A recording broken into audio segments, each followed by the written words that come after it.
You do not know yet that the woman performing 3 floors beneath your apartment tonight will become the reason you stop answering certain phone calls. She walks onto the stage, 22 minutes late. No apology, no explanation. Just a black hoodie, silver chains, and the kind of silence that makes an entire club lean forward before she even touches the microphone. You are only there because your coworker begged you to come celebrate his promotion.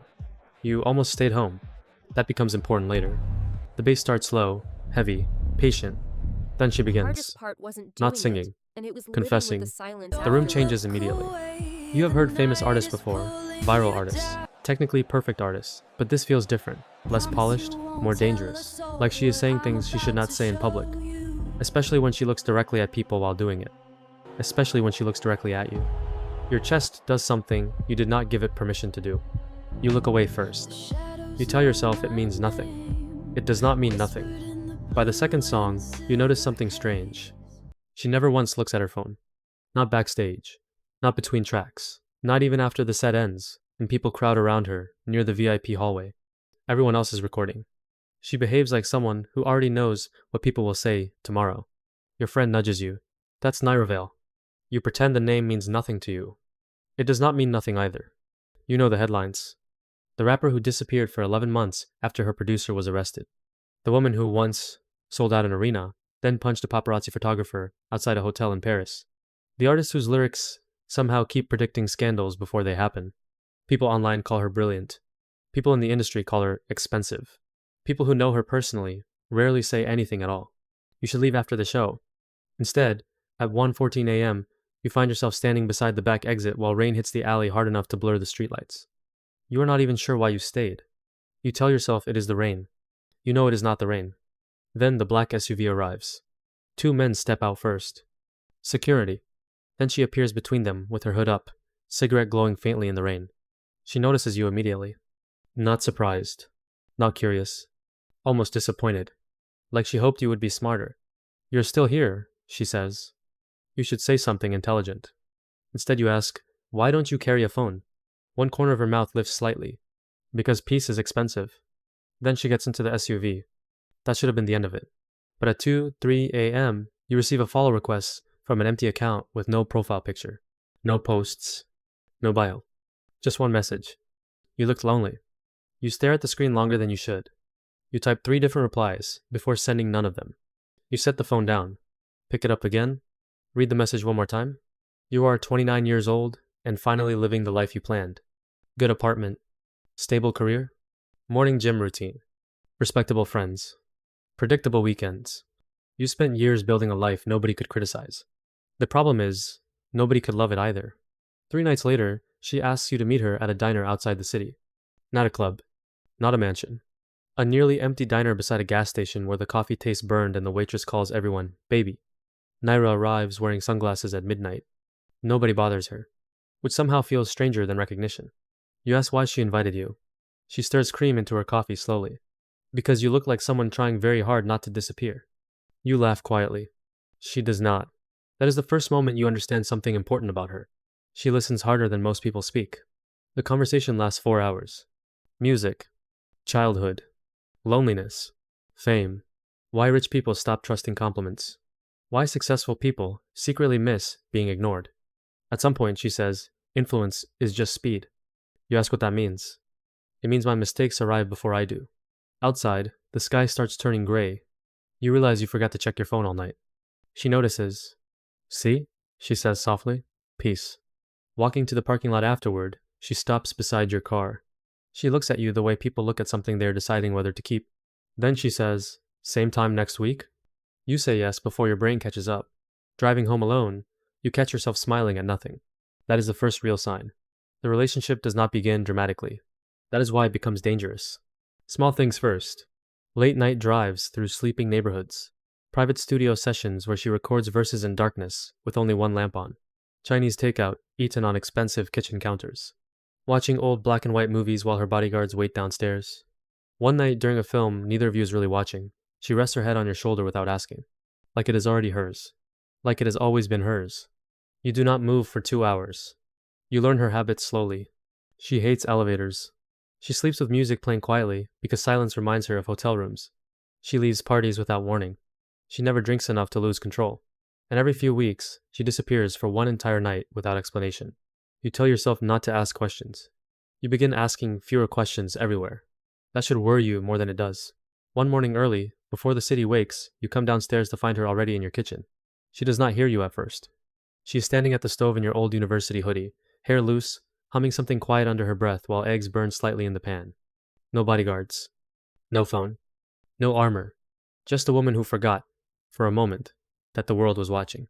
She turns and catches you staring. I told you I can't cook, she says. You did not tell me you'd steal my clothes. She looks down at the hoodie, looks back up. It smells like you.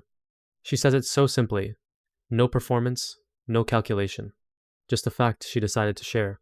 You cross the kitchen and take the spatula from her hand and finish the eggs yourself. She sits on the counter beside the stove and talks while you cook, small things, nothing things.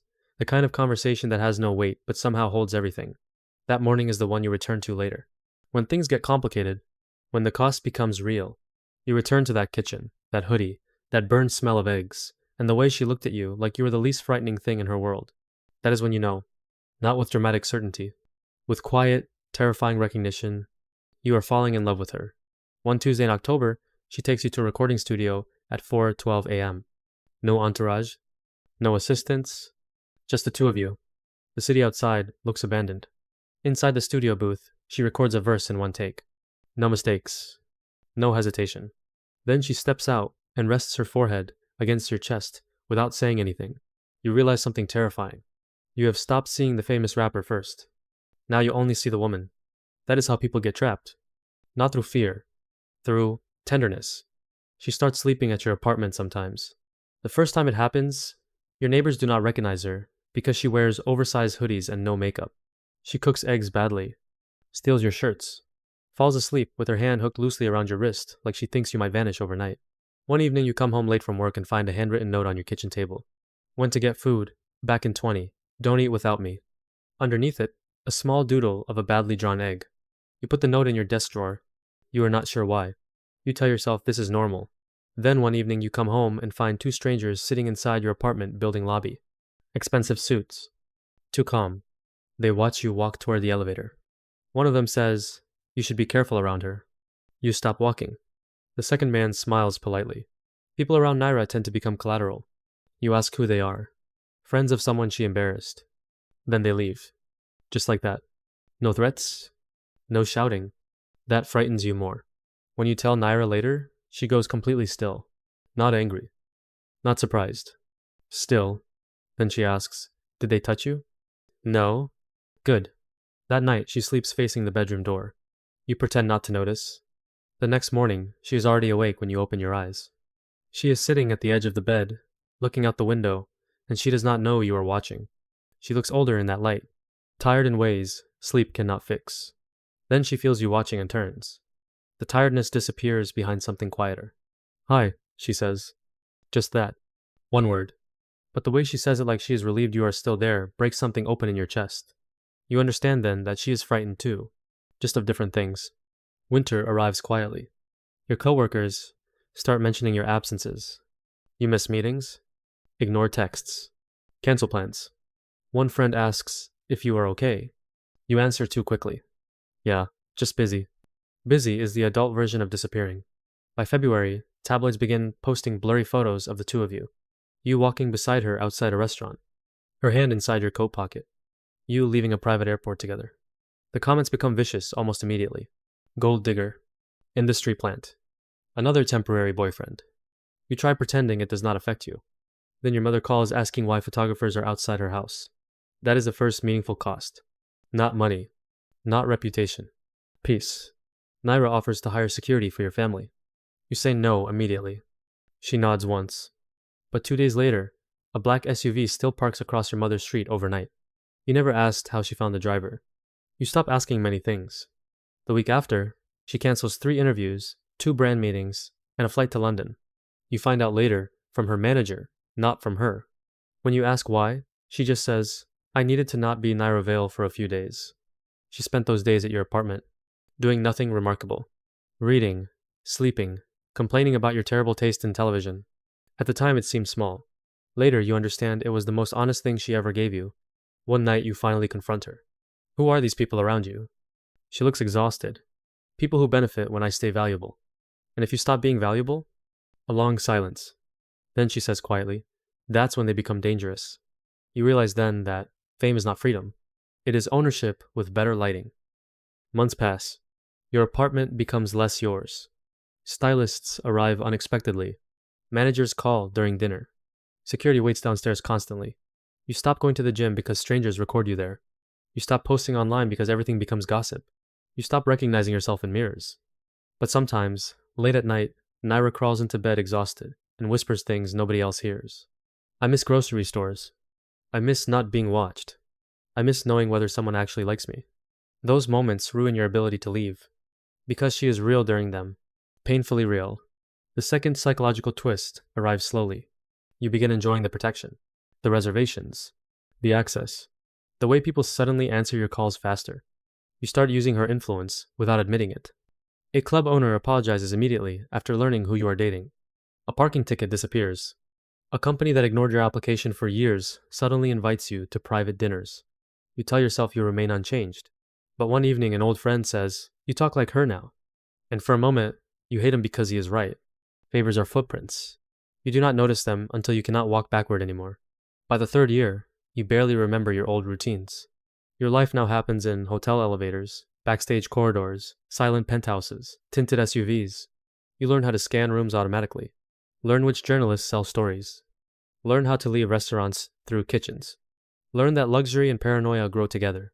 Then comes a first real fracture. A leaked recording. A lawsuit. An ex-manager accusing Naira of financial manipulation. The media turns instantly. Brands disappear. Tour dates collapse. People who once worshipped her suddenly speak like survivors. You expect rage from her. Instead, she becomes quieter than ever. One night, you wake at 3:41 a.m. and find her sitting alone on the kitchen floor. No lights on. Just darkness and city glow. She was right. Naira says softly. Who? My mother. You sit beside her. What did she say? That fame doesn't change people. It reveals what they'll tolerate. You ask if the accusations are true.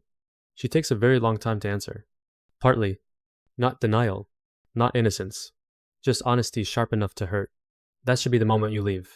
Instead, you stay. You stay because you remember the diner. The studio at 4:12 a.m. The way she sleeps, facing the door. The note about the eggs. The morning, she said hi like she was relieved. You were still breathing. The woman beneath the headlines. Love becomes dangerous when memory starts defending people against reality. Years continue moving. Fast. Then suddenly not fast enough. At 36, you realize your world has become incredibly small. Not physically. Emotionally. Everything rotates around her schedules. Scandals, disappearances, returns. You stopped building a separate future without noticing. That is the late cost. Identity erosion rarely feels dramatic while it is happening.